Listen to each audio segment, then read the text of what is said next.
okay? Oh, sorry for the bit of a delay. We're dealing with the malacha of better, and when it comes to malacha like better, it takes some time. So that's what we have out. Just by way of introduction, the person can say about better that better is malachas hakoshes. It's one of the difficult malachas that exists. There's a sefer called Sefer HaZichronos, written by Marash Abuav, which is quoted very often in the Magen Avram. Sefer HaZichronos writes about better what I just said, that it's malachas hakoshes, one of the difficult malachas.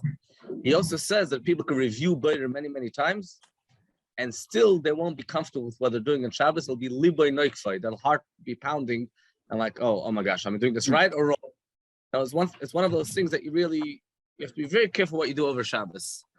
If we say in general about Hilchos Shabbos that without learning, a person could stumble quite easily, that you need to learn Hilchos Shabbos. Otherwise, it's not like any other area in Yiddishkeit. That just won't do. If a person doesn't learn Hilchos Shabbos, he could really make mistakes. When it comes to Beir, this is so much more true, like the Mishnah Buddha writes at the beginning of Beir. There was a famous Chassidish Rebbe in the last generation before the war. His name was Rabbi Koloshitzer. Rabbi Koloshitzer once said that Beir is different than any other malacha. Every other malacha you learn about, the more you learn, the more coolest, the more leniencies you find. That Beir is one of those things that the more you learn, the more chumras, the more stringencies you find. And I'll tell you specifically the areas where we find difficulty with Beir. First of all, Shulchan Aruch does not talk about games, socks, and chess. Shulchan Aruch gives you very general terms, talks about Beir. The one example that we have in Shulchan Aruch is two types of fish. That's where it begins and ends. And we have to apply this to so many situations, which is actually quite strange. There's hundreds of scenarios. It's not only a question of examples, hundreds of different scenarios you can think of. And the person don't even talk about it. We have to break our heads. What would they say in such a scenario? The other thing is to make a decision about all these kind of questions. The Terumas Hadesh, one of the earliest poskim before the Shulchan Aruch, writes about Beir that he deals with a particular scenario. We'll get to that scenario later. And he says, this situation would go against Svaras Halev. It would go against the grain of logic to say that this would be a problem of Beir. But even though it's against Svaras Halev, ein lo hakol b'lo raya bruda. Without having clear evidence that the following scenario is not Beir, we don't have the guts to go and be lenient, especially if we're talking about a deraisa. Beir is something like someone said, Beir is one of those only areas that are not mavur, that are not clear. Beir is supposed to be all sorted out. It's one of the areas that are not clear. It doesn't look like a malacha when you're doing it. It's something that you do always during the weekday. The Ben Ish Chai writes, you need a lot of protection to make sure you're not violating Beir. You have Beir throughout your entire house. And technically, you could say the same about Muktzah. The Alter Rebbe writes in Tanya that Hilchos Shabbos, a person could be, the importance of learning Hilchos Shabbos, because a person could make mistakes. And it specifically gives an example of Muktzah. But there's one difference between Muktzah and Beir, that Muktzah is not a deraisa. Beir, we're dealing with a very serious prohibition of deraisa. Chazal also, in the case of Beir, did not make too many harchakis and gzeiros. In many cases, in Torah in general, Hilchos Shabbos specifically, there's a lot of things that you're not allowed to do in case you'll come to violate a deraisa. But we don't have that with Beir. And the reason we don't have that with Beir is because we want people to be able to eat and play and do whatever they have to do on Shabbos. So normally you have a fence guard, a stepping, something to stop you, preventing you from getting to the deraisa. In Beir, we don't have that. You do one move, a person could fall into the deraisa. Because of all of this, it's extremely important to get the law straight as much as we can. Like I said, it's not very mavur. So let's start with the basics. If a person does Beir on Shabbos, even if he does a mashu, one small amount of Beir, teensy thing he selects on Shabbos, he violates Issa D'Oraisa, a lav in the Torah of Loisasa Malacha. If he does Beir in a shear, Chatzi shear asam in a Torah you can't even do a small amount. But if a person does Beir with a shear, the shear of Beir is grey gedes, which is the size of a dried out fig. Less than an egg, how much the proportion of an egg is another discussion, but let's say a third of an egg. Let's just take one opinion. So that amount of better person on a Shabbos, skila, if he did it deliberately, there were no witnesses by accident, karmachatas. Bismanenu is no karmachatas. Yeah, that doesn't mean that a person violating Issa D'Raisa. The halacha Shulchan Aruch is if somebody violates an Issa on Shabbos, even b'shoigig, bisman hazeh, he has to fast 40 days. That's the lashon of the poskim, right? He has to take the amount of money that he would pay for a shibitz. We're learning right now in Hilchos Shgagas and Rambam. For those of us that are learning 3 parakim a day, so you have to bring a karmachatas. In this case, you would have to take the value of a karmachatas nowadays and give that to tzedakah. So we're talking about something quite serious, and of course, if this chas shalom happens, a person drop to a rav, exactly find out.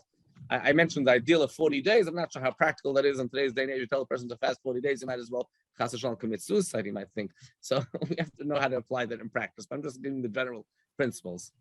I'm going to talk. I'd rather let's leave the questions a bit later. Let's get the basic principles out there, because a lot of the questions will probably be dealt with. I'm going to be talking about Shabbos, not about Yom Tov, because we don't have a shir that's going on for a few hours. So we'll try to focus just on Shabbos, not Yom Tov. The definition of the word boider is where everything starts. Depends which English book and which dictionary you will consult. The word boider might mean sorting or selecting or choosing. And notice that those different English terms might have a major difference about how we define boider. So I'll be ambiguous, sorting or selecting from a mixture of different types of things. That's the translation of the word boider. What we'll have to understand, what does the word sorting or selecting mean? What does the word mixture mean? And what does the word different mean? But that's the definition. Normally, boider is defined as having food and waste. Oichel and pseus. And we have a mixture of food and waste, and you do some type of selecting in a prohibited manner. We'll discuss in a second what's the kosher manner, what's the prohibited manner. That's a violation of boider. The big chiddush here is that it doesn't only apply to food and waste, it also applies to 2 types of food. When the 2 types of food, and there's one type of food that you want, another type of food that you don't want, halacha determines the one you don't want as waste, and the one you want as food. So there we go. It's again food and waste. Now there is a machloikis about. Now I'm going to run straight into this. This is one of the most unclear matters of boider. Because normally boider is you have good and no good. You want one, you don't want the other one. What if I don't want either of them? What if I want both of them? The Hebrew term for this word, and that's what's used in all the modern day books on halacha, because there's no other term, is miyun, limayen. The English term for that is sorting. Remember I said before that there's 2 ways how to translate boider, selecting or sorting. When you use the term choosing or selecting, you're referring to the fact that you have 2 different items. You're choosing one out of the other ones. When you use the term sorting in English, usually that means I'm just sorting things out. I have a big mishmash and I want to keep them separate. I have no interest in one item over the other item. Is that also boider? So if your English book translates boider as sorting, he immediately made a decision just in the translation. The dictionary decided what's boider, what's not. And this is a big question if this is really included in boider. And is rayas one way and rayas another way? And that, I don't want to make this into a pilpul shir, even though it's a fascinating topic. And the rayas from the Rambam that it would seem like it is boider, from Tosis that it's not boider, from the Alter Rebbe would seem like it's not boider. This is one of those big topics. I can't resist the temptation to show you a bit of a small lumdus over here for a second. The Alter Rebbe in Shulchan Aruch and Hilchos Shabbos defines boider one way, and Hilchos Yom Tov defines boider another way. In one line. And in that definition, it would seem like would make a difference about this question that we just addressed about sorting. In Hilchos Shabbos, Alter Rebbe writes, boider is about food and waste. Or 2 types of food where one you want and one you don't want, and the one you want is food and the one you don't want is waste. So at the core principle of boider here is good and no good. Whether it's no good naturally or no good in your mind. Right? The reason why with 2 types of food, we'll soon see it's not only food, there's 2 items. The one that you want is considered good and the one you don't want is considered no good. That means the definition is good and no good. Food and waste. That's how the Alter Rebbe describes in Hilchos Shabbos, in one line.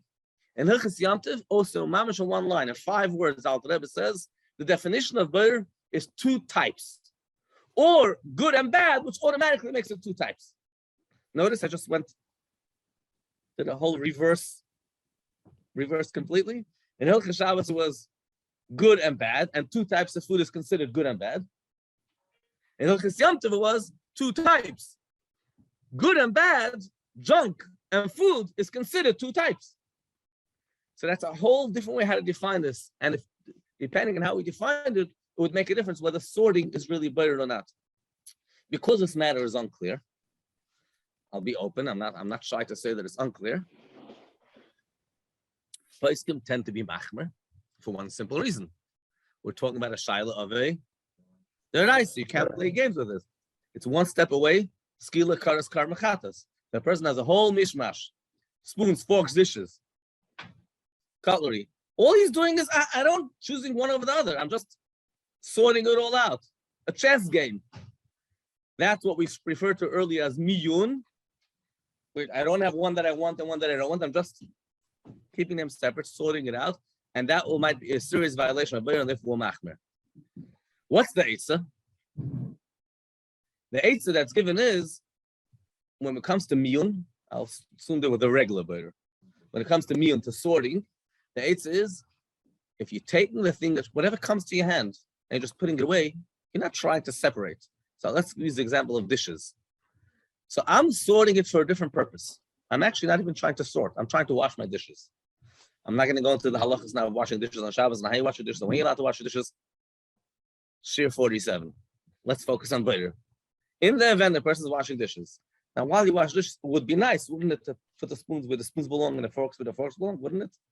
But I have this guilty conscience called later. Take one dish at a time, wash it. You separated, and you weren't trying to sort. You took out the fork, not to separate all the forks. All you try to do is wash the fork. Now that I have a fork in my hand and I'm wiping and I'm drying it, it goes in the fork section. And so on and so forth. And this is folding clothing, the same principle. Take each garment, fold it. Now that you have already the garment, you can put the shirts where the shirts belong and the socks where the socks belong. And the same you could apply to svarim and to so on and so forth. A very interesting question. I'm just going to mention the question, and maybe if we have more time, we'll get back to the question later, which contemporary poskim question is a very interesting scenario. And that is, a person has a food which is mixed of two foods together. And he wants to separate the two foods and eat both foods. All in the same meal, but not together. So normally one of the conditions to allow butter is you're doing it during that meal. But here it's not, it's the normal butter we're doing it for that meal. You're taking the good out of the bad, you're doing it for that meal. Here it's good and good. I want one and I want the other one. So I'm really sorting. But I want one at the beginning of the meal, one at the end of the meal. I have lakshan in my soup. And I want to separate it and eat the lakshan at the beginning of the meal and the soup at the end of the meal, or vice versa. Will that be considered? So I really want to keep them separate. But it's all during the same meal. How do we treat that? That's a question a contemporary place can discuss. My understanding is that it should be okay. It can be worse off than the regular butter that you're allowed to do during that meal. And to explain why it would be okay, one argument why it's okay, the same way you're allowed to do butter. But what's unique about the situation is that you have here a case where it's sorting plus separating good and bad. On the one hand, if you look at it as sorting, I don't want the lakshan, I don't want the soup, I want both later. So it's sorting. On the other hand, no, I want the lakshan now and the soup later, so that's good and bad. So one way to get out of the shiloh, one very strong argument that one of the places can say is, you're allowed to do butter for someone else, take out a food that you don't like, because you want to give it to someone else who likes that food. Obviously, yes. So in every family, those who don't like the tomatoes and those who don't like the onions, right? So I'm taking out the onions of my salad, but so if I'm going to just take out onions out of my salad, I'm not allowed to do that. It's later on Shabbos. But I'm taking out the onions to give to the guy that loves onions. So then the onions turn into good food. and you're allowed to take the good out of the bad for right away. So if the onions can be considered good food, even though I don't like them because someone else likes them, why can't the lakshan be considered, even I want to separate the lakshan from the soup, but for this meal, the lakshan is a good food for the end of the meal. It's all in the same meal. That's the argument. Again, I don't want to go into lumbus. And let's go summarize what we said just now very briefly, and we'll move into the real boiler. Boiler is when there's a mixture of good and bad, which could either be naturally bad or it's bad only because I don't want it. When there's two items that are both bad, and I just want to sort it out. There is question if that's better or not, and therefore one should not sort on Shabbos, only using one of those strategies that we gave before. That you take each one at a time, you fold it, you dry it, and you just take it as you have it.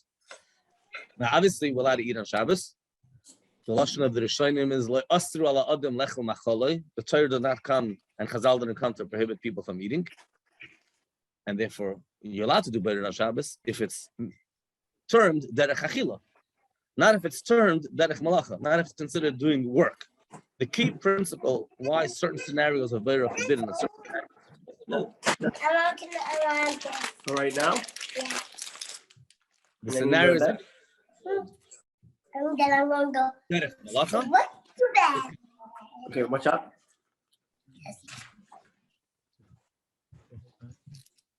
As long as you don't mute me. Everybody's second go. Now. So the scenarios that are considered derech malacha, it's a form of work. Okay. Check out your butt. Got a butt. Got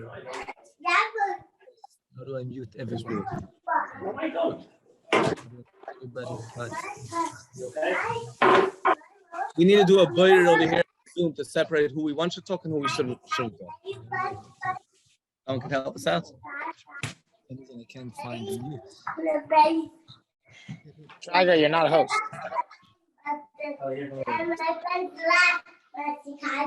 Whoever the kid talking in the background, please put yourself on mute.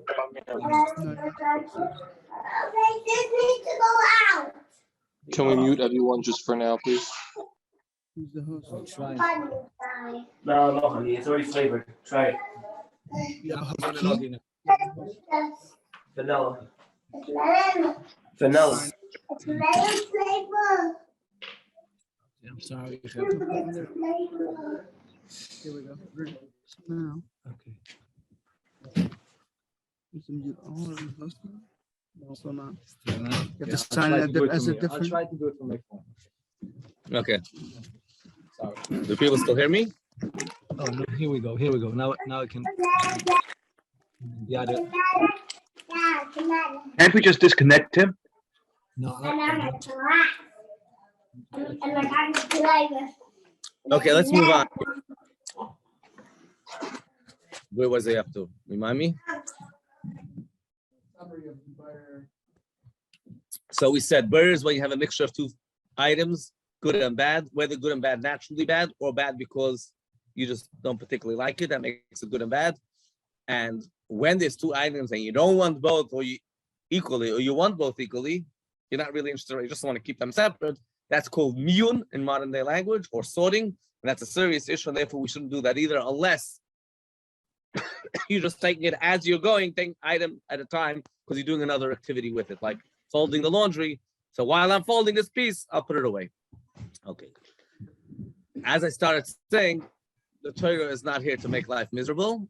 The Torah is here to let us eat on Shabbos and perform all other activities, kosher activities on Shabbos, but it has to be done in a permissible way.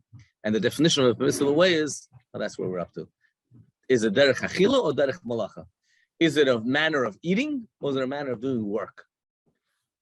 And the key core principle beyond all the restrictions of butter and all the heterim of butter is because the cases which are forbidden are considered derech malacha. That's how you do work. In the cases that are permissible, that's how you eat. That's an eating way. Or if we're not talking about food items, that's how you enjoy life. That's not how you're doing work. That's just going about your life in a normal way.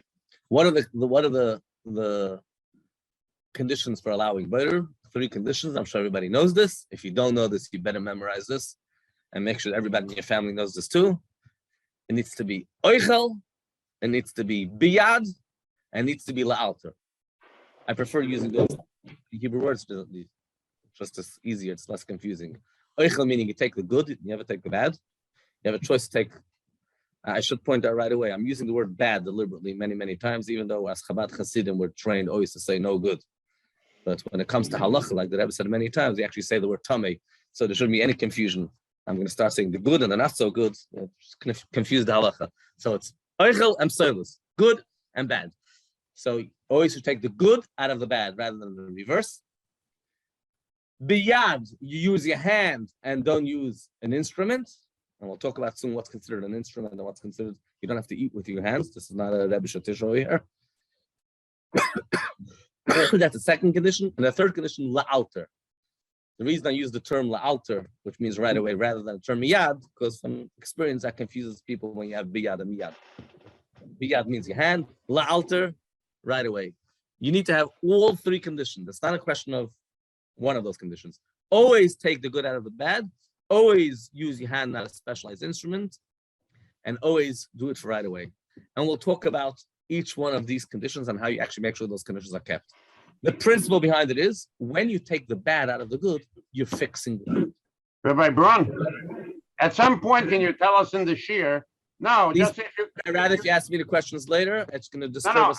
goods. I'm asking you not even necessarily a question. You mentioned several times how sorting is an additional thing that makes it more complicated. To those of us who would just figure if you're sorting things out, not to eat right now, just to sort out the cutlery in your drawer. So that should be more usher. Ask me your question later because you're confusing me where I'm up to. I'll have questions. No, I'm sorry. I don't want to confuse you. I'm just saying at some point, can you elaborate on that? I'm not even paying attention to what you're saying because I want to be focused on what I'm saying. I'm in the middle of explaining Okay. something. Okay. Gesundheit. Sorry.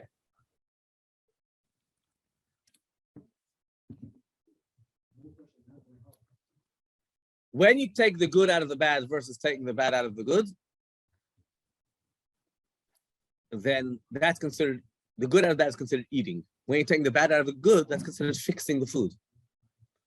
Fixing the food is a malach. You're not supposed to be fixing your food, taking out all the bad stuff. Taking out the good, that's the style of eating, that you take the part you want. The same reason you're supposed to use your hand and not an instrument, because the hand is what you use for eating. Or as we'll soon see, spoons, forks, which are extensions of your hand. Instruments are work related. And that's also the reason why you're supposed to do it for right away and not for storage.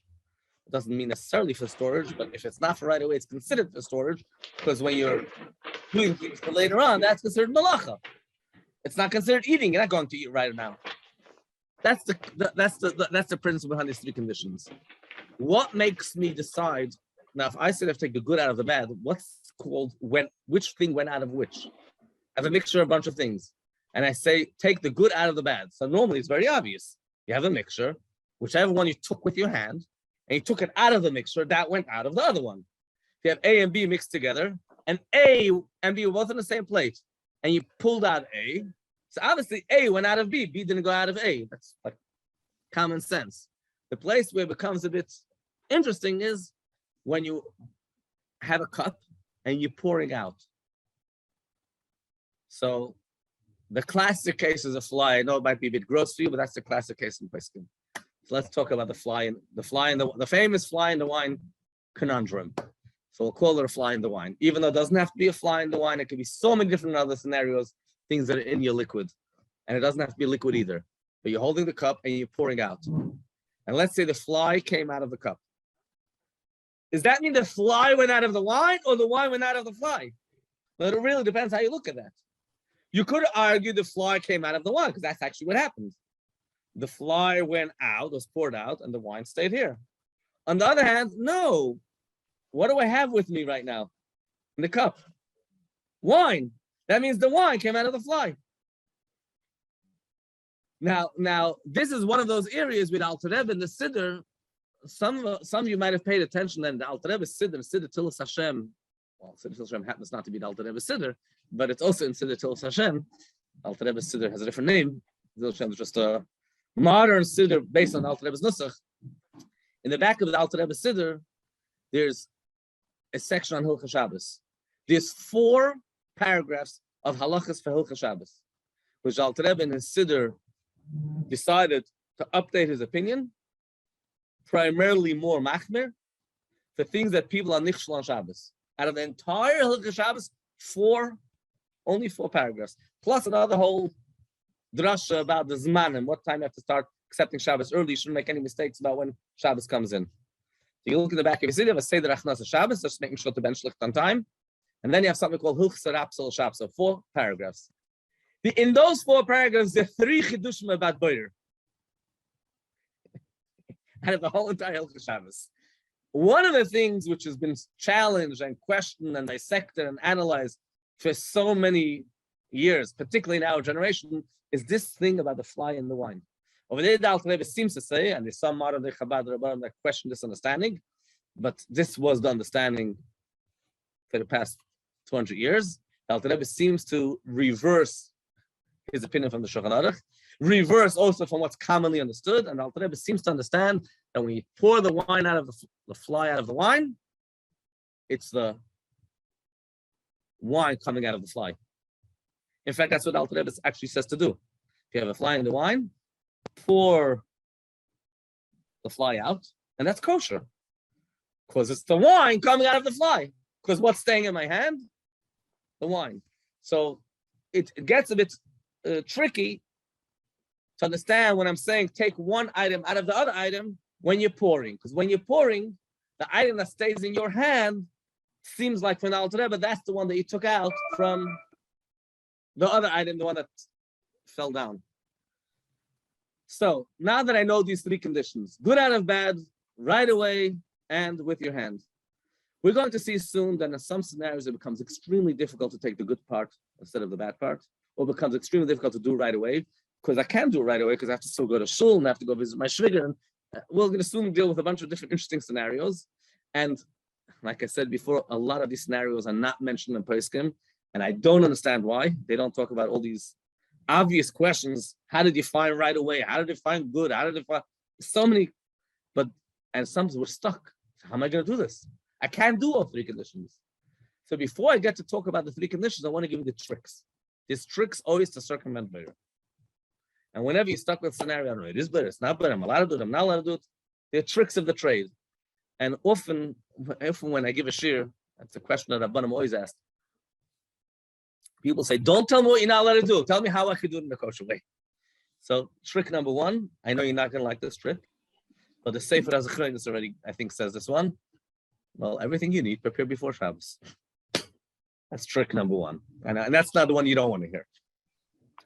To avoid all situations of better, poskim right, you know what? Anything that you might need on Shabbos, prepare before Shabbos. Any mixtures, obviously, any scenarios of better, make sure you don't run into the problem, and then you don't know which is the good, which is the bad, what's considered right away. You know what? It's all done before Shabbos. Obviously, I'm dealing here with a situation where I couldn't do it before Shabbos, or for whatever reason, I was a shlomazel and I didn't do it before Shabbos. Now we need a few more tricks. Next trick, which is based on the Gemara, and modern day poskim all addressed this. I don't know why it wasn't addressed earlier, even though it's based on the Gemara. Undo the mixture. Don't separate one thing from another. Just undo the mixture. But it means when you have a mixture, take the entire mixture. Kids will love to do this. Take all the toys, throw them. And now the whole mixture became separated. There's no mixture here. There's one toy here, one toy there. Oh, now it's very easy. Now just take whatever you need. That's based on the Gemara. And what's the logic behind this? Now, you remember I said before, some people say you're not even sort on Shabbos. Isn't the sorting? You're not even just take 2 things apart. Yeah, but this is not the way of doing Breda. That's not how people take things out of another. When you have a mixture, you take either the good or the bad. You definitely just throw things all over. I could put it differently. It's called Breda Me'elov. It's called Breda Kalachiyad. It's not the normal way of doing things. Some people are very machmer, and they rather, even in this trick, they don't want to use this trick. And that's a nice chumrah, because they're not comfortable this trick works. They say, one guy will go and throw out all the toys. The second guy will come and take the ones that he wants to take. So Because if you're the one that's doing both, then maybe it's considered as if you ended up doing the whole Bayer activity. The other trick you could do is, whenever for some odd reason you need to do Bayer for 2 hours from now. Remember, one of the conditions was right away. And we'll soon deal with scenarios where I can't do it right away. I need the salad to marinate it, whatever it is. I need to put it into the freezer. We'll deal with those scenarios soon. So either undo the mixture, option one, by just scattering all over. Now it depends if you're staying in your mother-in-law's house. I mean, that's not the smartest idea. The other scenario is use it right away. Just take a tiny bit and eat it from it right away. Take the safer. My wife told me when she used to clean Svarim for Pesach, she became a massive Talmud Chacham. She opened every sefer. She had Rachmanas on the Svarim, and she said so many years they weren't used. So every sefer she opened wanted to check what it's about, and she always used to think, oh, Rachmazel this Pesach cleaning. So every sefer, just learn from it a bit right away. Use it. Now, if you're going to do Bayer with a bunch of different pieces, each piece has to be used. You can't just take one piece. But if it's a bottle of soda, take a small drink. As long as I'm talking about using it when you're actually benefiting from the using. If you can just put on the coat because so we consider that I put on the coat, but it doesn't really accomplish anything, that's not called you did Bayer for now. That's called you did Bayer for later. But in order that the rabbi shouldn't come and tell me you did for later, oh, I put it on. That's not what we mean. I mean, you're actually using it. You took a glass of soda.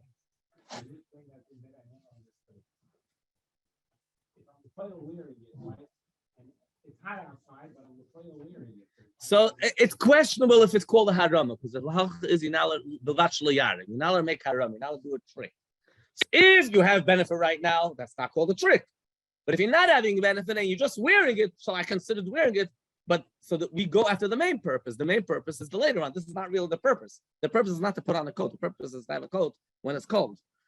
The other trick is still another trick that we have over here. You could move things within a mixture as long as you're not separating it. I have a bunch of clothing mixed together, a bunch of coats mixed together. So as long as you don't separate things and you keep it still in the mixture, but you want to be able to identify, so you could move things around in the laundry basket. As long as I didn't take it out of the laundry basket, that's not considered butter yet. It still stayed, but while you're doing it, guess what? The socks or the special fancy scarf made it to the top. And for whatever reason you need to do it right now and you can't do it later, you're troubled with keeping all the three conditions. In general, whenever there's a taruva, a mixture of two things that are touching each other, and you don't separate it in the place where they're touching each other, you actually haven't violated bader. So if you have cream on top of cake, we'll talk about specific examples later. I want to give the general principle first. And I made a slice, not between the cream and the cake. I did not separate in the place where they're touching. I actually haven't undone the mixture, really. The mixture remained together. Another example of that is, as brought down halach, when you pour, and there's good and waste mixed together, and you pour and pour and pour and pour, and you leave a bit of stuff at the end. So there was never a separation between the good and the bad, because you don't pour all the way till the very, very end. There's all the sediments all the way on the bottom. So right before you get to the very end, leave a tiny bit of liquid. So I never actually separated the good from the bad. However, the Alter Rebbe, that's one of the things Alter Rebbe writes in the Siddur. Going back, remember my fly with the wine story? The Alter Rebbe is very against the kula that he himself brings on his own Shulchan Aruch of taking out a fly with a bit of liquid.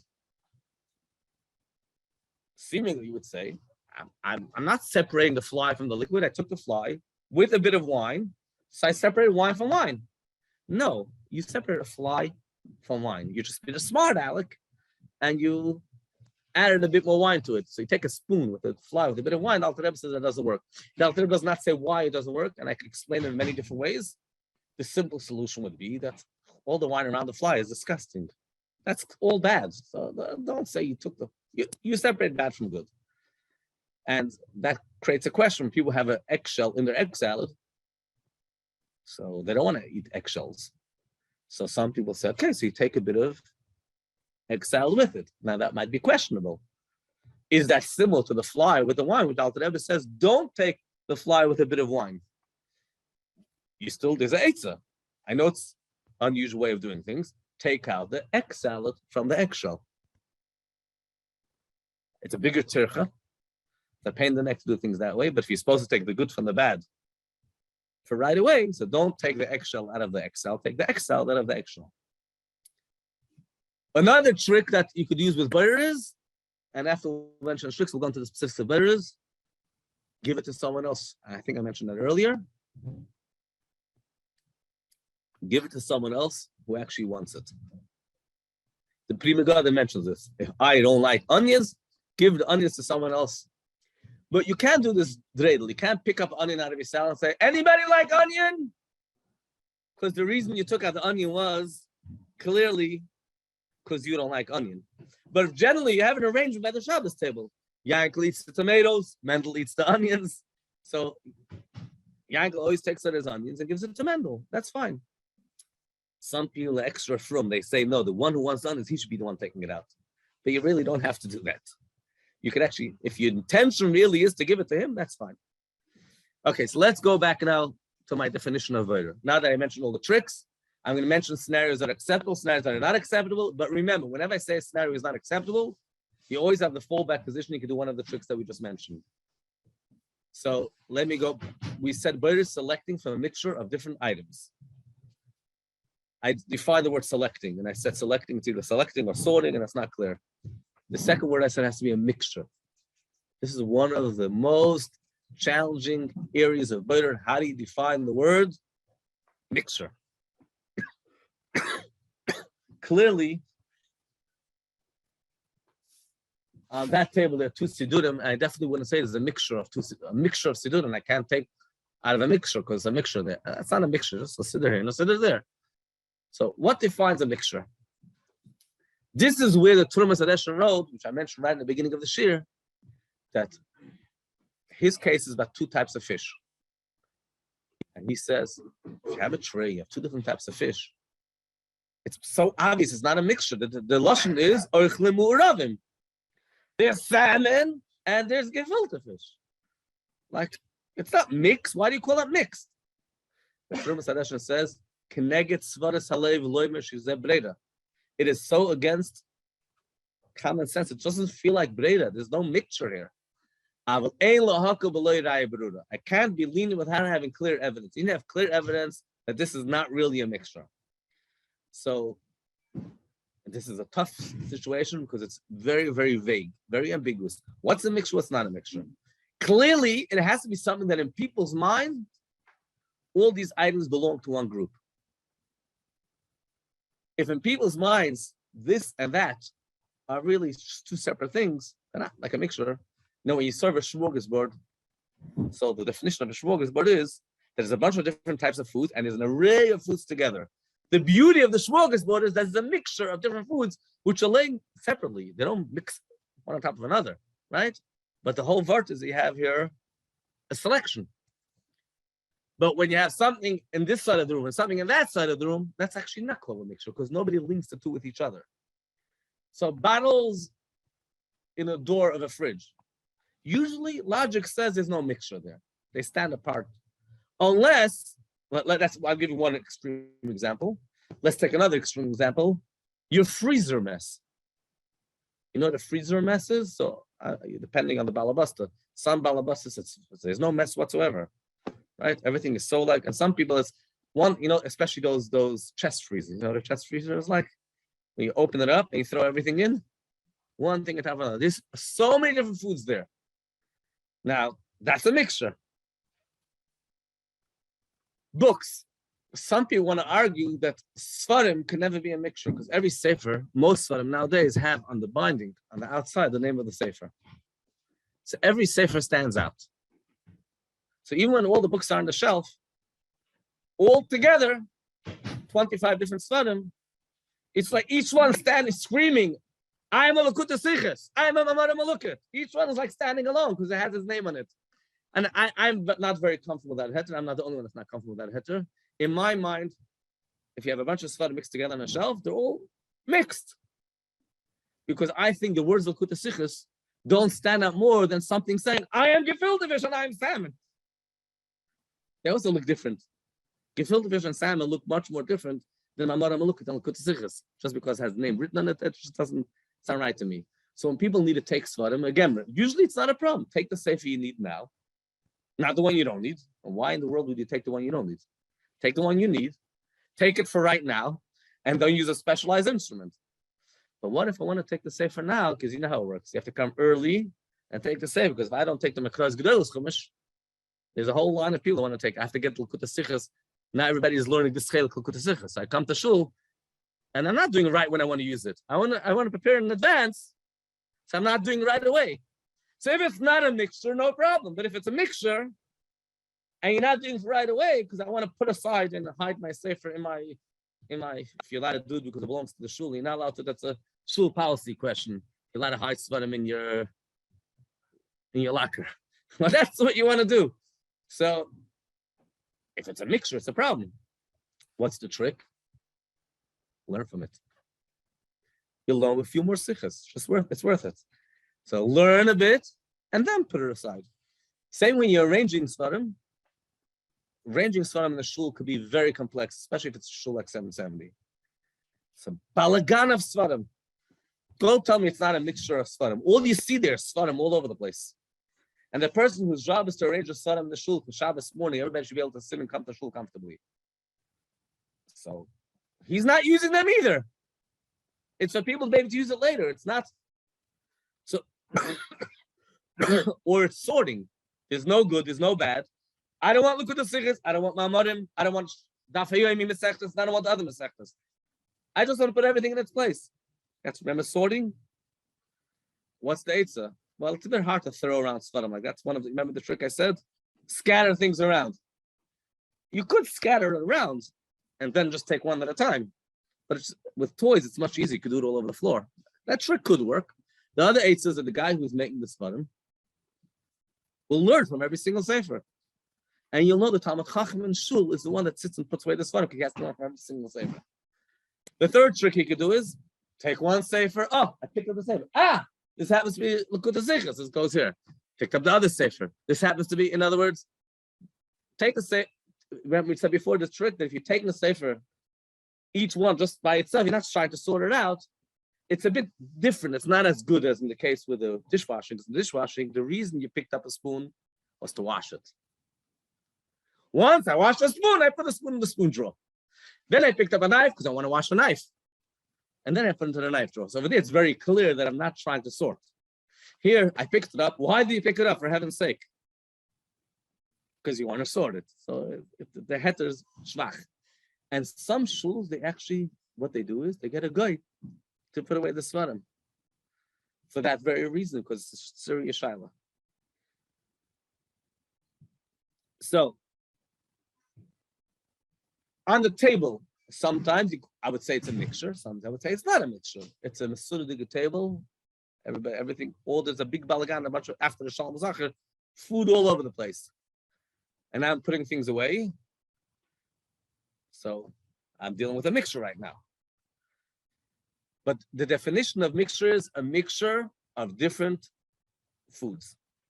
Different foods could either mean different items. Different items could either mean good and bad, or it could be two items, one I want and one I don't want.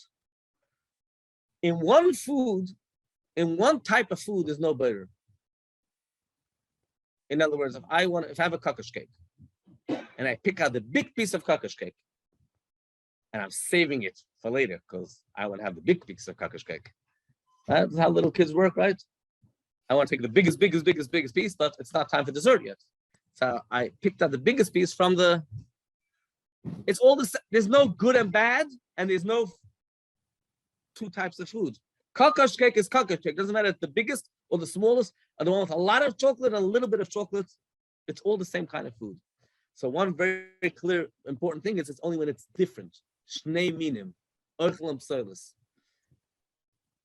You could have a situation, even in one food, where it would be considered shnei minim because some people really, really, really dislike, and the word dislike has to be a very dislike, something like that. And that makes it almost like another meaning, almost makes it like psolis. If a person mamish has a hatred towards the one which has no chocolate in it,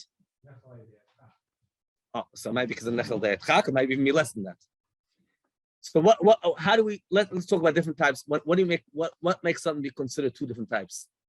Usually it has a different usage, or it has a different taste, or sometimes even if I have a different name. Let me give you examples. If you have different colors of a food, of a something, usually doesn't matter. It's the same, it's not considered two types, this color, that color.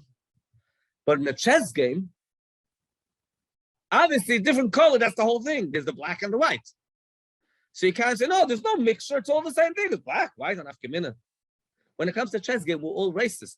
We either want the black one or the white one.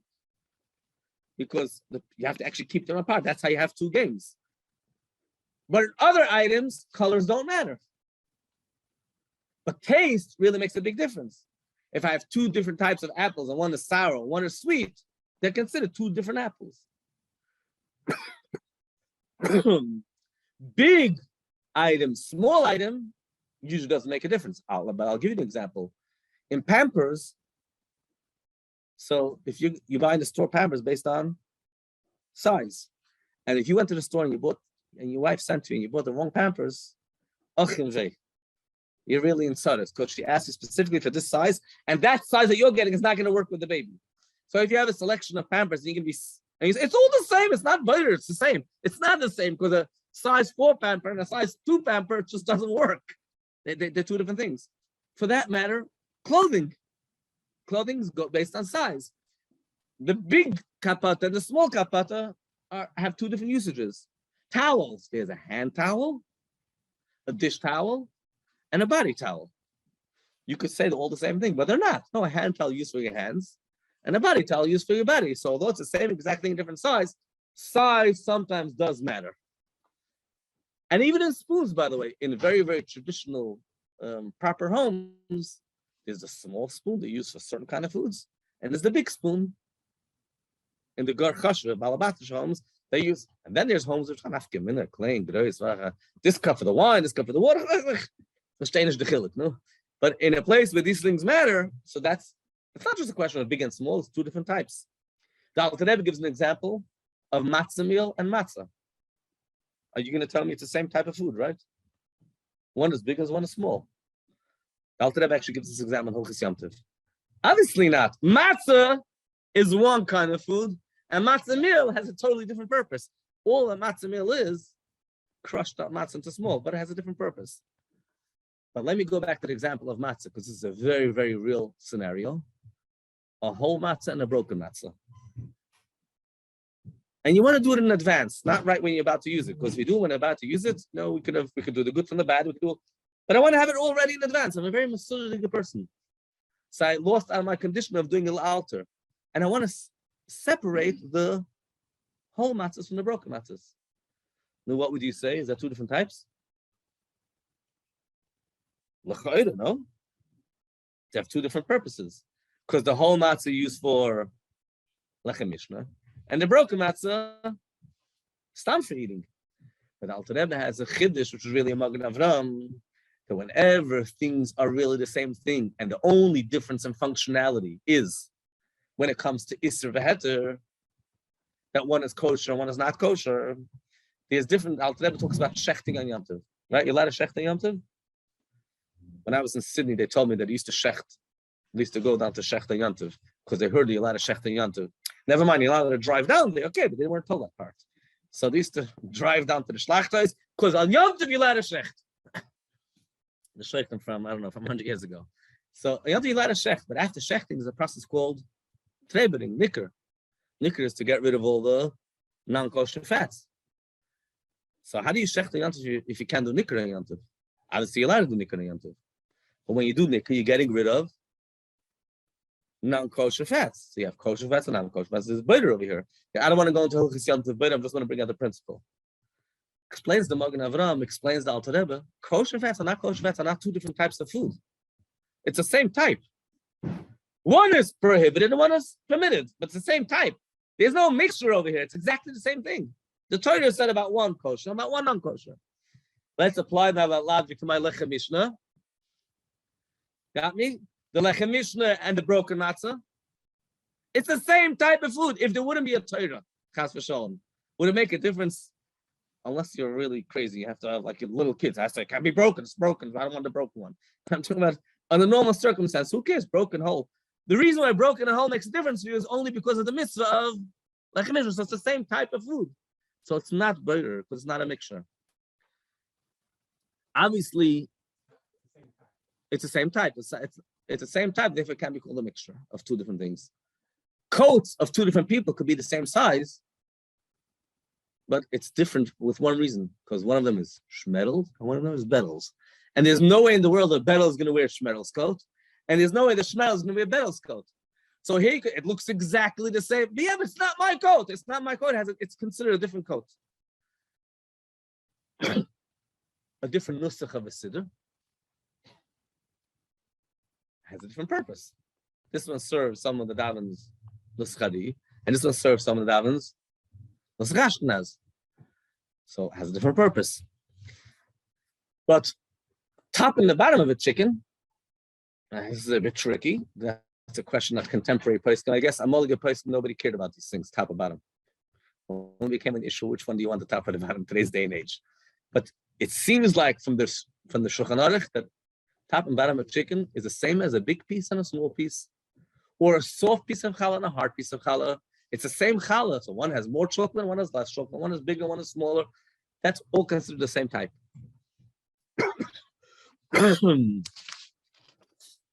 Okay. Now that we've defined a mixture of different things, mixture, remember, if they look connect to one another, different could either be different depending on the item, different in taste, different in size, different functionality. I want to move on to a particular situation. So now we have a mixture of different foods, different items. We were told take the good out of the bad. Remember again, we're going back to the same principles again. Don't use an instrument, use your hands, and do it for right away. And usually that would work, except for those scenarios that we're going to see where we're stuck. I can't do all those three conditions because it won't work. And there's one case which seems like we do every single Shabbos, and it's impossible to do all three conditions. And it's not a modern case; it's an ancient case: peeling fruit. Every time you peel fruit, and you're allowed to peel fruit on Shabbos, it's clearly Shulchan Aruch, you're allowed to peel fruit. We'll talk about how you peel it, but you definitely allowed to peel fruit. Every time you peel fruit, of course you could do it for right away. Of course you could do it. You can argue that the knife is like your hand. I'm going to talk about that soon. The knife is an extension of your hand. Fine, you're taking a knife to peel the fruit. Fine, that's like your hand. It's not considered an instrument. It's definitely not a specialized instrument. It's an instrument that's used not necessarily for peeling. It's also used for cutting. All the knife is just helping your hand cut properly. But there's one problem that happens when you peel. It's always going to be bad from good. So what's the heter to peel? How could people peel, even for right away, always taking the bad out of the good? And that's something that has challenged many, many poskim. Okay, one answer could be the Maimon Matchel takes that approach and says, usually it's good from bad. But when it comes to peeling, bad from good is the way how you eat it. There's no other way how to eat an apple. You can't take the good out of the bad. By the way, you could, if you really want. The Menoid HaTorah, which is a Talmud of the Maggid, as a Sefer Shulchan Aruch says, why don't you cut the apple and then take the good out of the bad? But that's one approach, because you can't do any other way. Another approach is, you could argue, peeling. There's a lot of, is considered good out of bad. The peel goes away, what stays in my hand? I'm holding the fruit. It's not exactly the same, it's similar to the wine of the bug. With the wine, the Alter Rebbe said that when you're pouring the fly out, that means I took wine out of an insect. But over there, it was with one hand, I'm holding the wine bottle, the glass, the becher, poured the fly out, and what stayed in my hand was the wine. Here it's a bit different. I'm holding the fruit, I'm holding the knife. Usually hold two hands. I'm peeling with a knife, and the peel went out one way, and the fruit went out the other way. You could say it's good out of bad, but that's another answer. Another answer, some people say, it's one type. There's no two types here. It's one type. It's called a fruit. It's born with waste. It's the natural system of fruit that it comes with a peel on top, and the peel is part of the fruit. In fact, the Rashal says that it never was waste. You know when it's going to be waste? After you peel, it's going to be waste.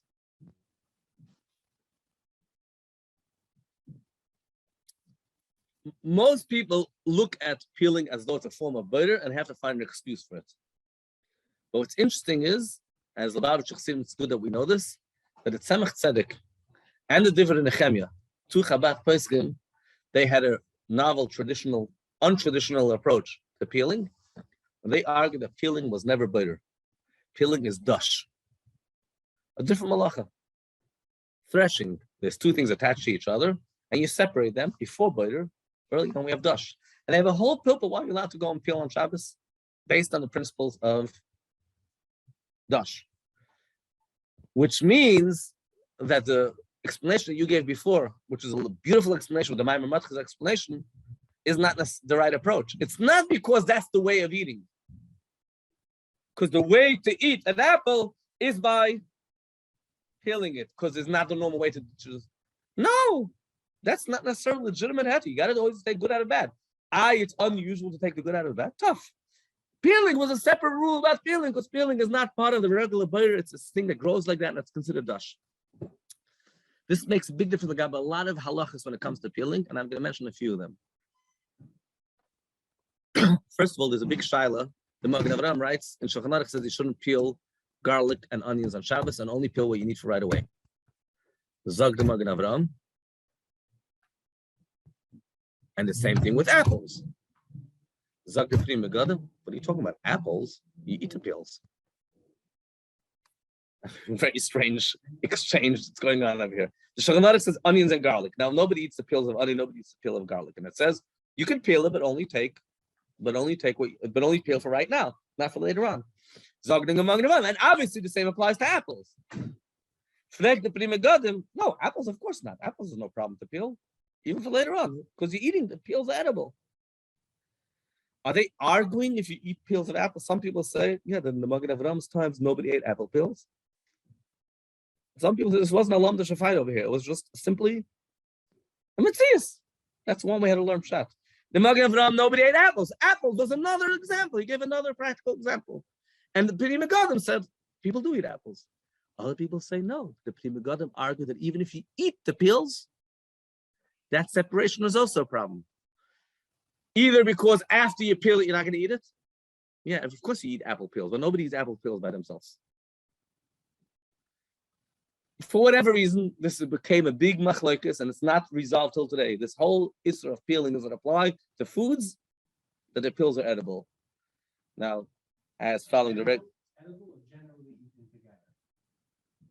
generally eaten together is what I meant. So, thank you. So, and as always, the rule in butter, when you don't know, shalva deraisa. So you'll only be able to peel your apples if you're going to be eating them right away.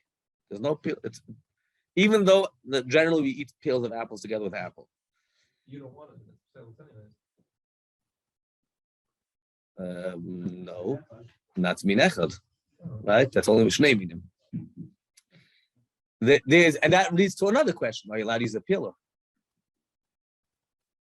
If it follows the regular rules of butter, then I can't use an instrument. And a peeler, arguably, would seem like it's an instrument because it's a special instrument made for separating the good from the bad.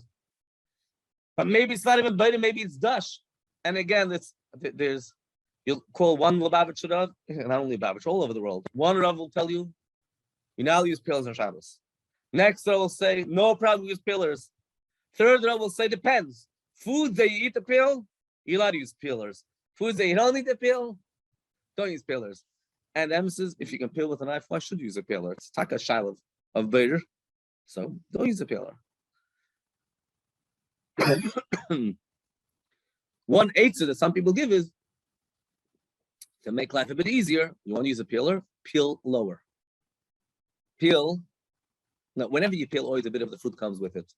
But peel even, so that bit of the fruit doesn't count. But peel much lower, there's a chunk of fruit comes with it. So then you never separated the peel from the fruit. You cut it not by the place of the mixture. Remember I said before, when two things are attached to each other, that will significantly minimize the problem. But if you're going to be cutting like that, you might as well take a knife. So goes back to what I said before, that it seems like the argument with the fly and the wine was that over there all the wine around it became soilless. But over here, obviously it's not soilless. One difference. The second difference is that over here the boiler happens, the mixture is in the place where they touch. When I cut underneath, I never separated the mixture. A similar scenario to a peel is skin on top of chicken or skin on top of fish. If we follow the logic that you said before, that this is just that's the way you eat it, that's no other way how to take it off, we'll use the same argument here again. We could also use the tzemach tzedek's argument. Just like a peel of a fruit is not considered, so it's considered dush. It's not considered waste. It's a different kind of waste. It's a waste that naturally grows with it. Same with the skin of a fish and a chicken. It's dush, arguably. It's a bit far-fetched. But something which clearly will be very hard to be matter, you have a sticker on top of the challah, they still make it like that?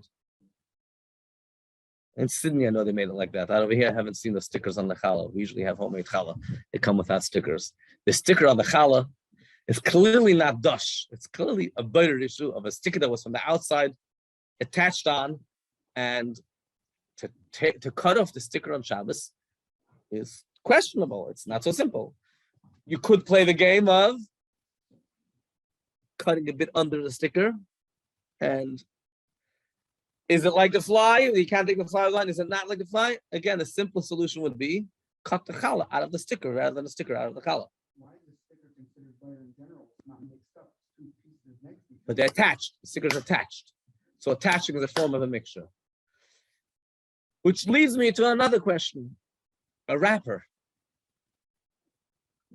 A wrapper is, if you have no other way to take the candy out, you can't take the candy out of the wrapper. Or the wrapper around the kishka. Well, some of them you could, but sometimes you just can't. The wrapper's all around the candy. Well, if you take the wrapper off, taking the waste out of the food. If we'll go with that logic, that's the way of eating it. But if you're going with a sort of dush, this is definitely not there's no heter with a wrapper. So one heter that people give for the wrapper, one is that's the way of eating it. The other solution why people say the wrapper is okay is because the wrapper is like a packet with stuff inside. It's not even stuck on. It's not like a sticker. It's not stuck. It's just wrapped around it. And so if you have a case full of items inside, and you take the items out, or you take the case out, that's not butter. There's two separate things. So some people want to argue that with the wrapper also, that it's a bit difficult with the wrapper. Just don't eat candy from Shabbos. Little kids will have to have these eitzes. The problem is with bones in fish. They say that the Belzer Rav by his tish used to give all these kind of interesting halacha announcements. So when it came to fish, and when it came to Shabbos by his tish, he made an announcement to make sure to take out all the bones for the little kids. That was his halacha announcement. Instead of giving a better announcement to make sure not to take out the bones, the announcement we used to make by the tish was to make sure to take out all the bones so the little kids are going to eat the shiraim, the chas v'shalom shouldn't choke on the bone. Obviously, they were of the opinion that there's a heter with bones. Actually, the tzemach tzedek, it deals with issue of bones.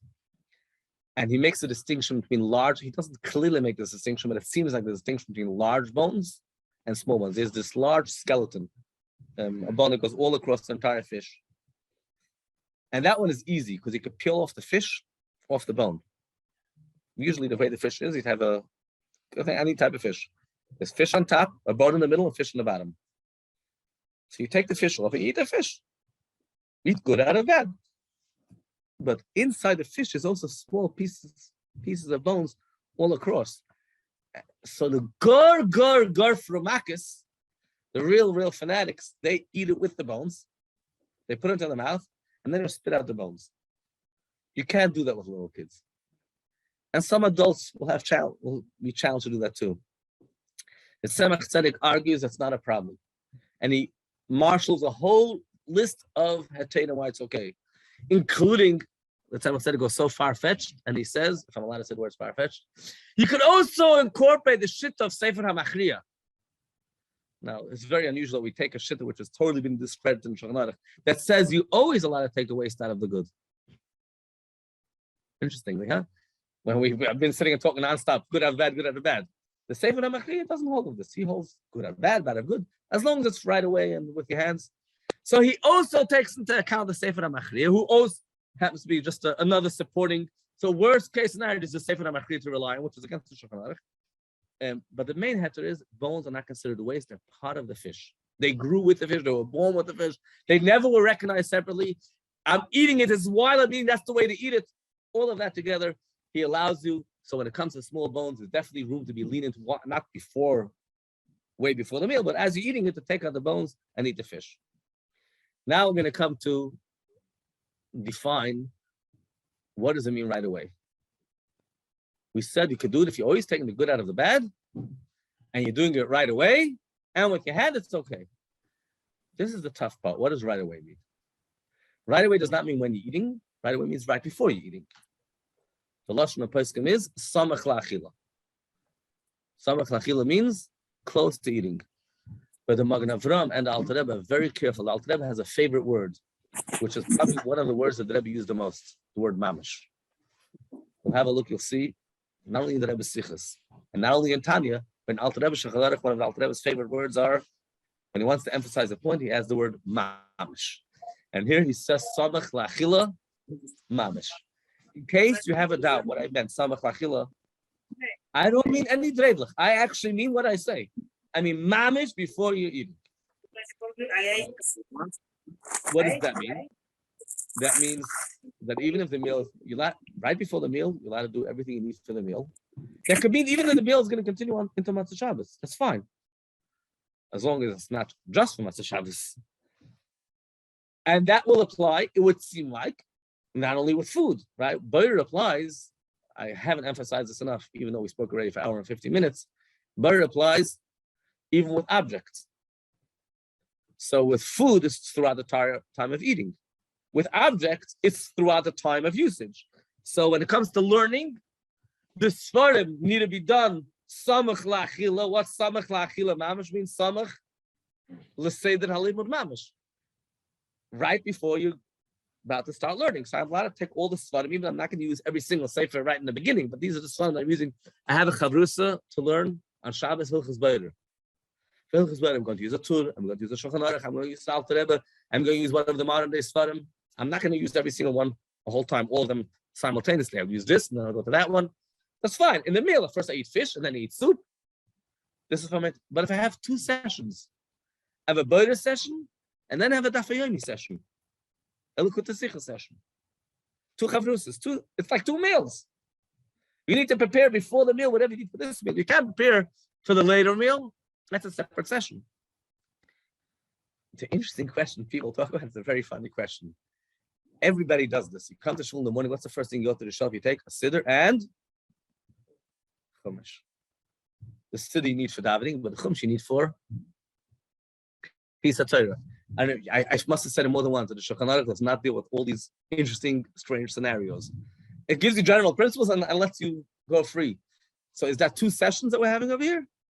A davening session and a Kriyas Torah session? And you would say, no, you can't take the chumash before davening because the chumash you need for cleaning, not for davening. Or do you say that, no, it's one big session called davening. In davening, the first portion is the chazan that goes to Sheikhanad. Some chazanim actually make it sound like the first portion, the main course. Different chazanim do a good job. And laning is another course. It would seem like laning is like another course. That's what it would seem like. That's logic. But the Shulchan Aruch doesn't tell you anything about this. Now, often it won't be a problem. There's no mixture. It's all the same chumash. Everything's the same. But those people who go get a chumash before davening is because they want dafka this kind of chumash, right? So there's a mixture. There's chumash with Mekras Gedolos, chumash with Sichos, chumash with English. Sometimes they're sitting separate, and sometimes they're all mixed together. So Beider is only when it's a mixture of different things. It could be a mixture of different things. The problem I'm going to be having is the word la'alter. It has to be right away. My brain tells me that that's called right away, because davening and laning is all part of the same thing. But if you really if you want to be safe, take the chumash, and before davening, learn a bit from it. In fact, the Rabbi would go over again Mava said it from Shvi every Shabbos before davening. You could do that. Farm on a shelf is a shadow of fire. It wouldn't they're not mixed together. There could be that's what I was saying before. Some people say that's Svarim on a shelf because each sefer has its name on it. It's not called mix. And other people say, how's that different than two types of fish that are sitting on a platter? And you have the salmon and the gefilte. They also stand out. So that's the question. What the mixture is defined, it's a very ambiguous term, by things that are in people's mind seem to be linked one to another as one group. So if you have a bunch of Svarim on a shelf, here's a bunch of Svarim together. It is a bit tough. Games. What's it? Just like learning is for my learning session, and game is for my playing session. Clothing is for my dressing session. I'm allowed to do better for the meal, not only for myself, but for all the people that are going to be part of the meal. But it has to be right before the meal, which means you can't, and the Balabastis will do this. Let me prepare everything for the meal, and then we'll take a walk till Tati comes home. So if you're going to be taking a walk till Tati comes home, it's not right before the meal. The definition of won't mean that there's no break in between. The lashon in the Magen Avraham Dal Tereb is that you could start approximately the time when people leave shul. And the reason they say when people leave shul is, now how do you know when you're home when they left shul? You don't. But it means the time when, because that's right before the meal. They're coming to leave shul. When they come home, they want to have the food ready. Now, what happens is you have a big family. You have a shalom zachar. You have a sheva brachas. It doesn't take 10 minutes to prepare. It could be 2 hours. That's fine. So 2 hours before you can start, but you can't start 2.5 hours before. You let us prepare a lot in case, I don't know how much they're going to eat. You have to make a chesnam to each person will eat. You let her prepare for whatever you think will be eaten, even b'shefa. You have people that come late. As long as they're coming during the meal, it's all for the same meal. So they might come in meal. So you have the oivdin that come to the meat course, they come whatever. I don't know when my husband will come home. Sometimes he davens in the 10 o'clock minyan. Sometimes he davens in the 10:30 minyan. So it's a suffix and better, isn't it? If you believe he might be coming home right now, so you let it start now. I want to peel fruit for my children when they wake up from that Shabbos afternoon shlaf. So when the time that you expect them to start waking up, I don't know exactly when my husband is going to wake up, and when he wakes up, he right away needs to have his fruit salad. So I don't want to talk about the Shalom Bais aspect of this, but we're talking about the bird aspect. We might need to do some bird in the Shalom Bais there. So you let it peel before close summer to waking up time. I don't know exactly when he'll wake up. Okay, so when you think he'll wake up, you let it prepare food for a child, which I don't know if he'll eat altogether, because he's in action. He's a terrible toddler, and either he'll eat or he won't eat. Fine, but that's the job is to prepare for him to eat. But a caterer that has many simchas, so he has simcha aleph. Today, they have a big hall, and in the same hall they have a bunch of different simchas happening simultaneously. There's 5 meals happening here. Sheva brachas, bar mitzvah 2, bris 3. The caterer has no heter whatsoever and say, samach l'suda, I'm doing all these things together. No. You can't. This meal is happening later. This meal is happening earlier. There's no heter for that. The same in a hotel. In a hotel, you have different people, different families, eating different times, different meals separately in each of their. So I could prepare samach l'suda. It's samach l'suda for this family. It's not samach l'suda for that family. Or even in the yeshiva, we have some people come at 1 and some people come at 3. The only answer is you have a separate waiter that works for each family. You have a separate person that prepares the food for each family, or you're only allowed to prepare for that meal that you're going to be doing right now. You're doing good out of bed. You're not using specialized instruments, using your hands. But it has to be right away. If you're doing lachas man chayiv chatos, the raisa. And I'm having families come to eat 11 o'clock. Fine, so right before 11, you can start. But that won't help you to prepare for the family. I know it's easy to do all the families at once, but that's not a heter. There is a thing over here, and I don't want to go into this, that there's person that say there were 2 types of foods, the time frame is more lenient. And there's even an implication like that from Al Tareb. I don't want to go into lumdus. Some people want to hear the lumdus. I could say later on. There's an argument that says that with food and waste has to be right before the meal. When it comes to two types of foods, the one you want and the one you don't want, you have a bit more leeway in terms of the time. It's such an argument, but it's not a very clear argument. And if you want to hear about the lumdus, I can tell you later. The problem becomes there's sometimes I can't do right before the meal. Old people need to have, senior citizens need to have their medicines. And then you have very clear, there's this kind of medicine and that kind of medicine. Medicine A and medicine B and medicine C. And when they wake up in the middle of the night, they have to take their medicine. So when do you want them to prepare all the medicines? Before they go to sleep? They're not going to be eating the medicine now. They're going to sleep at 11 o'clock at night. They wake up at 3, they need to have the medicine next to their bed. It's tricky, isn't it? Well, your choice is, could have done it before Shabbos. Or throw around the medicine. What should I tell you? But what's the heter to do 11 o'clock at night? It's something you're going to be needing when you wake up at 3 in the morning. It's not l'alter, it's not samach l'suda. It's very hard to get up at 3 o'clock in the morning and to go and start setting up. That doesn't make it acceptable, same as the waiter. So let me ask you a different question. A parent puts earplugs in their ears when they go to sleep at night. And the reason they put earplugs is because when the kids wake up in the morning, some parents want to hear the kids when they wake up, and some parents don't want to hear the kids when they wake up. So when kids wake up in the morning, I want to have my earplugs. And my earplugs are mixed together with a bunch of other things. So I separate them. If they're not mixed, I don't have a problem. But it was a mixture with earplugs. And I don't know what. And everything's a mishmash. No, I'm not a very organized guy. Comes by night, 11 o'clock at night. I go to my mishmash. I take what I want, which is the earplugs. Use it with my hands, and I'm putting it to my ears. For when? For tomorrow morning at 6:30 when the kids start waking up Shabbos morning. I want to be able to sleep in Shabbos morning. It wasn't for right away. Or the negavasser. Every kid has their own negavasser. You know, Yankel's negavasser has their name on it. Moshe, Chaya, Betel. And they have the different colors in the own negavasser. And all the negavasser all sitting in the bathroom together. I come by night. I fill up the negavasser. I'm taking the negavasser I want. Using my hands. But for when do I need a negavasser? Isn't preparing the earplugs already part of the job? Yeah, you would say so. So let me tell you. The earplugs and negavasser are two different cases. And I'll tell you why. And that's where it becomes very tricky. It's not exactly the same question. There are two questions here that we have to consider. Number one is, how long is the meal going on? You can have a full meal and you'll have to prepare before the meal, whatever you need for the end of the meal, right? If there are other activities that happen before the meal, then that's not called right before the meal. Then there's a different question. What if there's two uses? There's a meal use and a pre-meal use. I'll phrase it with vegetables. I'm cutting up vegetables.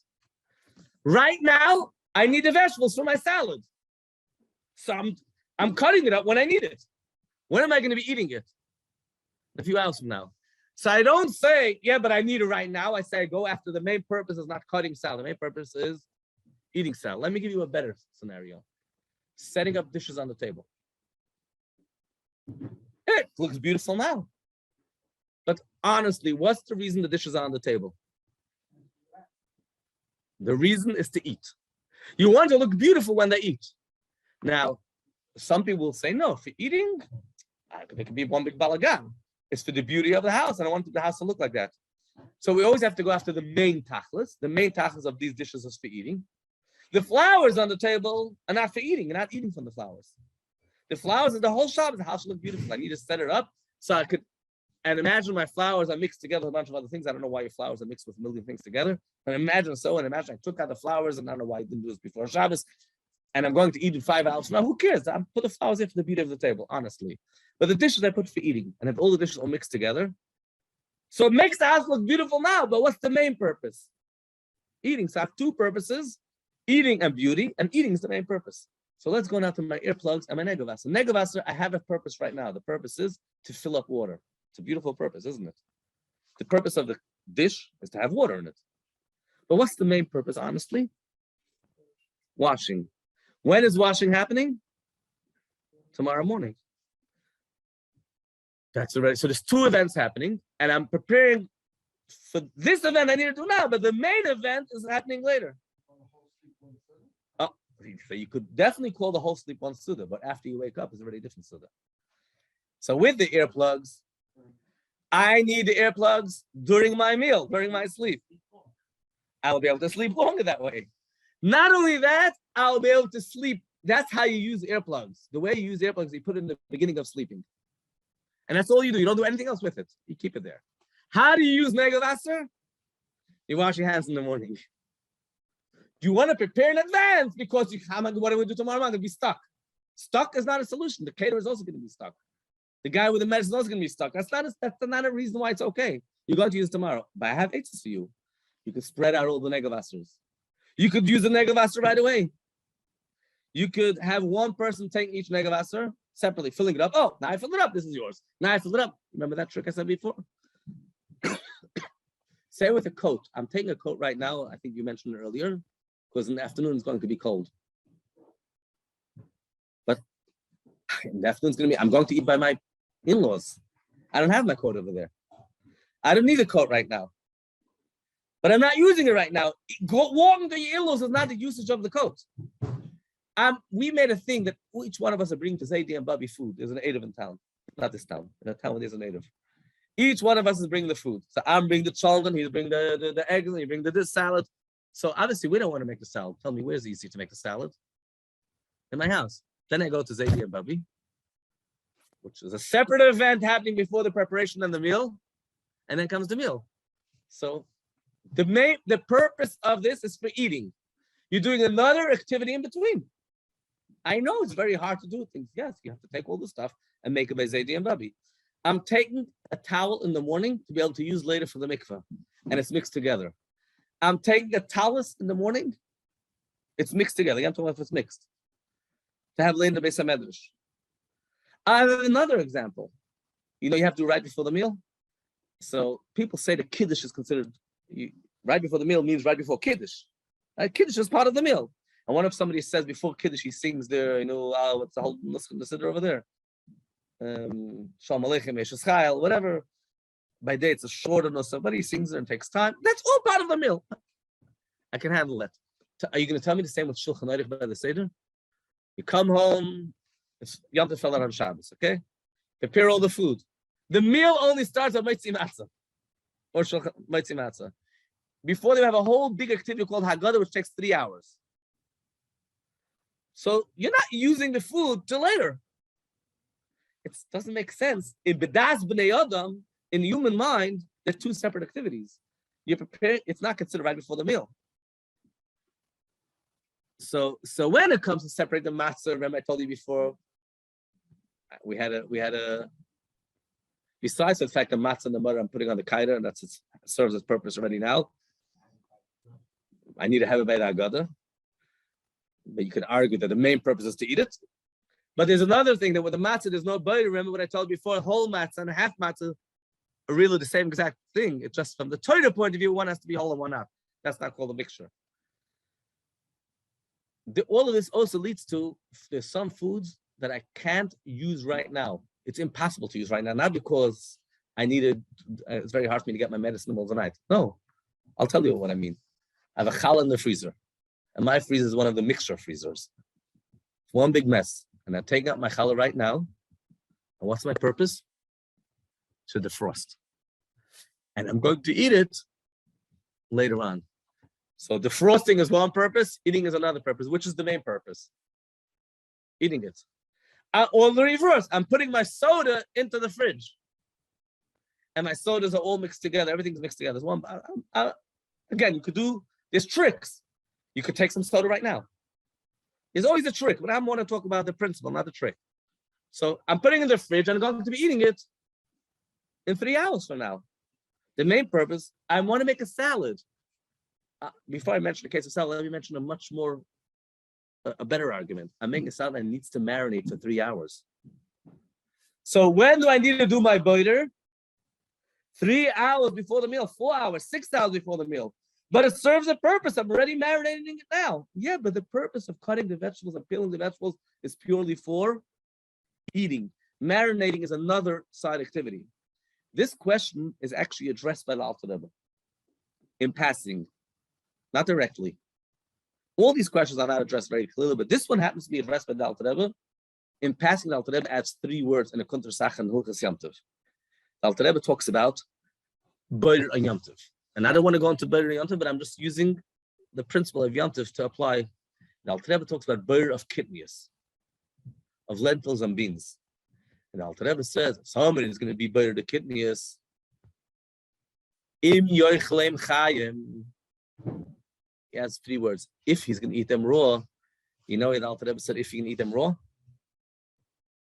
The Alter Rebbe was troubled that is not with lentils and beans, you can never do for right away, because what do you do with lentils and beans? You cook them. So whenever you do butter, it's never right away. The Alter Rebbe added the words, Im yoichlem chayim. I'm talking about a scenario, a person eats them raw. So the Alter Rebbe was very clear that even though I need to do the butter now in order to be able to cook, I go according to the eating time, and that's not right before the eating. I don't say I need it to marinate. I need to be in the defrost. I need to refrigerate it.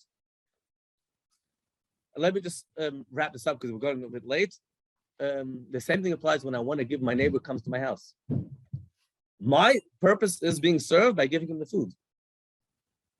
His purpose is being served by eating the food. He's eating the food. His meal's in 3 hours. But I only need to give it to him right now. I want to mechabed my guest. They're not eating right now. All these things are a problem because it's not better for right now. We're running late, so I'm just going to mention 2 quick things. Mamish 2 quick things. First of all, a very interesting thing the Rebbe writes in the Rishimis, that the Rebbe Rashab, they noticed on Shabbos that he was eating kompot, which is mixed with a bunch of different foods, and he ate it with his eyes closed. And the reason he ate it with his eyes closed is to avoid biter. And the Rebbe doesn't explain what I mean. What biter is there? He's eating everything. But from the Rebbe's words, it seems like, I'm giving a suggested explanation. The way the Rebbe writes, he ate it with a spoon. That this was a chumrah of the Alter Rebbe, of the Rebbe Rashab, that a spoon might be considered a keli. Normally, a spoon is not considered a keli. This is a chumrah considered a spoon a keli, and therefore, even if you're taking good, well, you take what you want, right? And you're eating right away, but since you're using a special keli, could be better. So if his eyes are closed, there's no good, there's no bad, there's no nothing.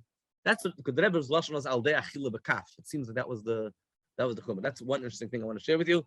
I'm not suggesting this is a Hiral Rabbi, and the Rebbe suggests right away this was a chumrah that the Rebbe Rashab did and was noticed by others, and he wasn't happy that people noticed it. The second thing I want to talk about is very briefly is filtering water. There's 3 reasons why someone will filter water. One is because you like filtered water. Another one because it's Pesach, and Pesach people put a shmata in their sink. The third one because there's insects in the water. And the 3 separate rules. Filtering because you like filtered water, the halacha tells us that's not considered better. Because you could drink the water with filter or unfiltered, it doesn't make a difference. It's just better. And since it's edible that way, we don't consider the stuff in the water to be considered a psilus. It's considered part of the water. Most people will drink it like that without filtering. Again, not one of these insects. I'm talking now about purely for health, for health, taste, whatever. It's not a problem. The only time it could be a problem if the guy is an istiness. And he's makpid, mamish. There's no way I could drink unfiltered water. Okay, for you, maybe it's considered waste. Maybe you have a whole different. That's one scenario. Second scenario is Pesach. Everybody puts the shmat on the water for chametz reasons. Place can talk about that. Okay, now it's already not for chametz. And you can't use the argument that chametz, remember I said before that if something is different only because it's usur, that doesn't make it different. That only applies when you have 2 things that are the same exact food. One is kosher, one is not kosher. One is a whole matzah, one is not a whole matzah. Here it's 2 different things. It's bread and water. They're be'etzem 2 different foods. And we don't want it because of chametz. Still, place can say it's okay. It's only a chumrah. There's no real bread in the water. It's a far-fetched chumrah. It's really not a problem. And now let's go to something which is a problem. Insects. Also to eat insects. And you believe there's insects in the water. And you're filtering because it's insects in the water. So insects, you can't say that insects is asur and water is heter. It's not two different things. Yeah, but they're two types of things. One is water, one is insects. And the Alter Rebbe clearly talks about this case in Shulchan Aruch, and he talks about insects that are asur b'achila that are in the water, and he says it's better. So all the people that are filtering their water, what do they do on Shabbos? So it's a question, and let me tell you what the heter is, and I don't want to talk about this at length. Very briefly, what Paiskim say you should do is I'm talking about people who have filters built into their water, into their sink. So every time you turn on the water, it's going to be filtering, even if you're going to just wash your hands or whatever it is. Somebody told me he's not alive anymore. That he knew how to, stick a plumber, he knew how to run his house. He told him, "Ich bin sehr machbar, meine Stube filter bis Sakis is filtered." He set up his system. The main system filters everything. So the guy turns on the thing. It's not even for drinking. It's going to be filtering. So when you turn it on to wash your dishes or to wash your hands, it's definitely not a problem. There's no intention to filter. But when you turn it on to drink, the person can say, turn it on, let it run a bit. Don't put your cup down till it runs a bit. And the argument is because the first filtering had no purpose. After the first filtering activity, which served zero purpose, it's already filtering by itself. It's already a grama. Some people even more mach open with the shini, that's an extra chumrah. Once you let it run for a bit, then you can go put your water there. Now it's like turning it on before Shabbos, which some people are very from, and they turn on the water before Shabbos. They have very high water bills because they want to avoid filtering. And I'm giving you in a nutshell dinim of butter. I have a couple of questions here. Any questions from the audience? Go ahead. A shear of butter. How can you have a shear? Something very small. It's considered not a shear. Shear butter. All malachas of Shabbos have a shear and a chati shear. So the same thing when it comes to eating chelev, treifus. So the shear to get kares or malchus is or karbachatas is a kazayis, or to eat on Yom Kippur is a kaisevis. So it's the size of a date. But if a person eats less than that, he's still not eat on Yom Kippur. And that's a common mistake because people know. I had a doctor in Sydney, from doctor. You tell people shiurim, it's okay, shiurim. That's what happens when you know a bit how to learn. Shiurim is an issa deraisa in Kippur to eat less than a shir. Chatzi shir from that Torah. But there's no karmachatas b'shoigig, and there's no kares b'mezid. So when a person is pikuach nefesh, only pikuach nefesh, we say, you know what? Eat less than a shir. So let's go back now to Hilchos Shabbos. Almost all malachas Shabbos have a shir. The shir is defining when the person has to bring a karmachatas or when it gets skila. But even if it's a mashu, one drop, chatzi shir from that Torah.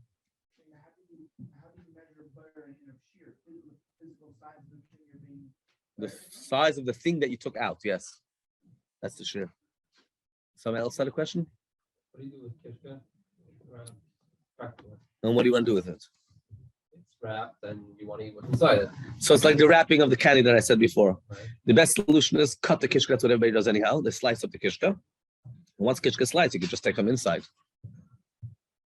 The wrapper. You slice up the kishka into a bunch of pieces, which is easier to slice while the wrapper is on, by the way. Practically, I work in the kitchen a bit. So you slice it, then after it's sliced, then you have a kishka with a small wrapper around it. So then you just take the kishka out. It's fine. Let me just read the question that I have over here. Can you ask a question from the Zoom audience from online? Go ahead. We'll take one Zoom question. Go ahead. Very, one only. All right, this is just a question of semantics. At the beginning, you mentioned multiple times that if we're going to define the bear as sorting or as choosing, saying sorting would be less of a problem, and maybe the dictionary is making that distinction for us. But sorting should be less of a problem, whereas if you choose something, it should not be a problem. To my very limited understanding, it should be exactly reversed. If a scenario I'll give, if you had a goya wash all the dishes and see everything should be clean and ready for Shabbos, but it didn't dry yet, sitting together, still all the cutlery. So if you need a fork for the meal, so you grab out a fork from there, you grab out a knife from there, assuming that you can get to these things without moving everything else. But certainly to take and start sorting them all into the drawer with the cutlery and put all the forks together and all the knives together, not only might it be for all right then, it might even be after Shabbos. So sorting it should be much worse. I understand. Let me explain. This is a misunderstanding. When your person has two foods, he wants one and he doesn't want the other one. Two items, he wants one, he doesn't want the other one. If he's taking the one that he doesn't want, or even the one that he wants, but he's taking it for later on, that's definitely better. Or if he's using the one that he wants, or using a keli, that's definitely better. When a person has two items and he's just separating them separately and has no interest in any of them, that's a machlokes if it's better. So when I said the is better, is not when you're taking the one you want with your hand for right now. I was talking when you're doing it in a forbidden manner. The forbidden manner is either taking the one you don't want, or doing it for later on, or using a keli. That's when it comes to mixture of oichel and psoilus, and you have one that you want and one that you don't want. When you have spoons and forks, and you just want to separate them and put them aside, that's a machlokes if it's better. In practice, we're machmer about that too. Okay? Yeah, one more detail in that. In theory, it's even a complication if you try to sort it out, even if you're taking individual things. Therefore, it might be necessary to use this eitzah to throw them all down, and then you can reach and only take out the fork or the knife that you want. Correct. I did mention up other items and have to move them that you're not interested in them. Correct. So I did mention that as a solution. I'll just let me instead of confusing, I'll deal with your question separately. Anyhow, a good Shabbos should be zeicher to Yom Shekulei Shabbos, and at that time be the true buyer of avodas haberurim. All the good will be separated from the no good with Mashiach Tzidkenu. Amen. Thank you.